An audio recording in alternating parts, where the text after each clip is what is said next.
Hi, I want to welcome you to the conference. Would you like to share your name with us and tell us what recovery means to you? My name is Jamie Lynn Embers, and recovery to me means that I no longer have to have the wrong medicine to be able to function the best I can with my medication, and that my mental illness will not stop me from being active in the community. Good, good. Can you briefly tell us what your life was like before recovery? I went through different medicines. It started when I was a senior in my second semester in McPherson School, and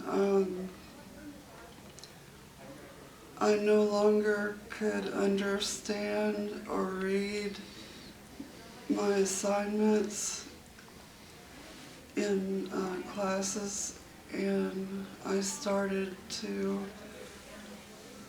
lose track of reality, and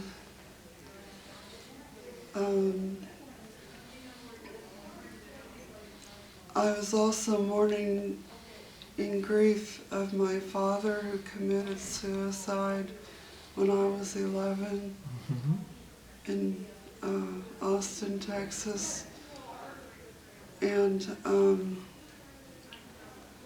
he had major depression like I do. And the medicines I started on, I had Haldol, and it locked my jaw, and when my mother talked to me, I couldn't talk to her, and she got upset. And I just gradually went into Newton Hospital, and I stayed there and went through classes for schooling and stayed at the hospital for a while. And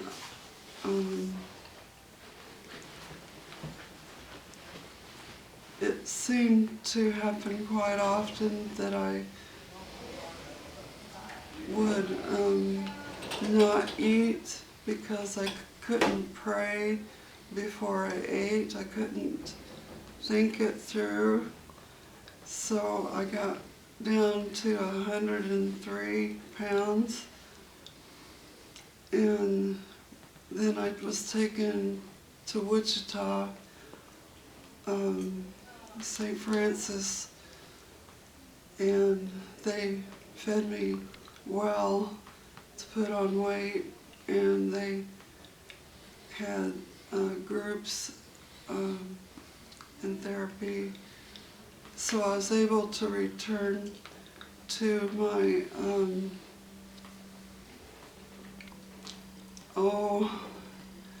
second semester, and I couldn't be in a class situation, so my teachers, to help me graduate, worked with me one-on-one in their offices, in their classrooms, and I graduated from high school. And then a while later, when I was carrying my second child, I lost my senses about me. I couldn't understand what was happening with me, and I couldn't think. I got where I couldn't communicate,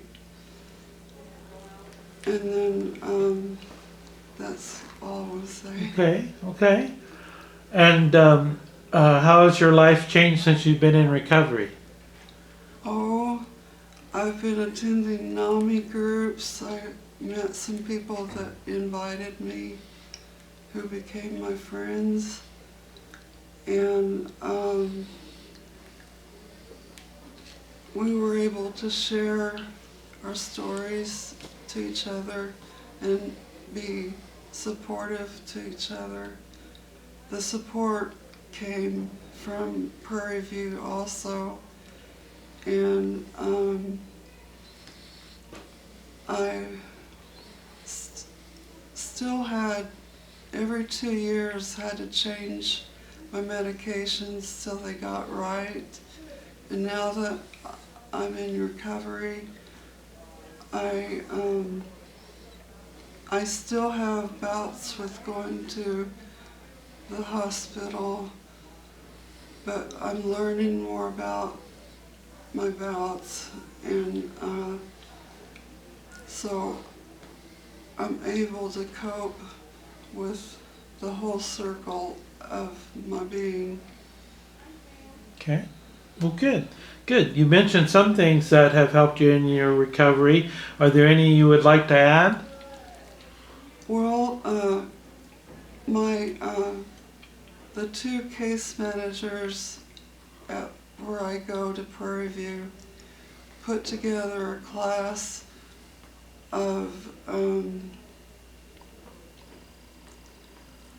building a toolbox for coping skills when I felt I needed to distract my thinking and not be worried about my illness and anxiety and depression. And I like to listen to CD music. I like to work jigsaw puzzles, which made me fall asleep. I was so relaxed. And I like Little House on the Prairie, so my children became adults, and my daughter sent me some series of Little House on the Prairie. And I learned to eat right and exercise. Good. Good. What motivated you to come to the recovery conference, and how many recovery conferences have you been to?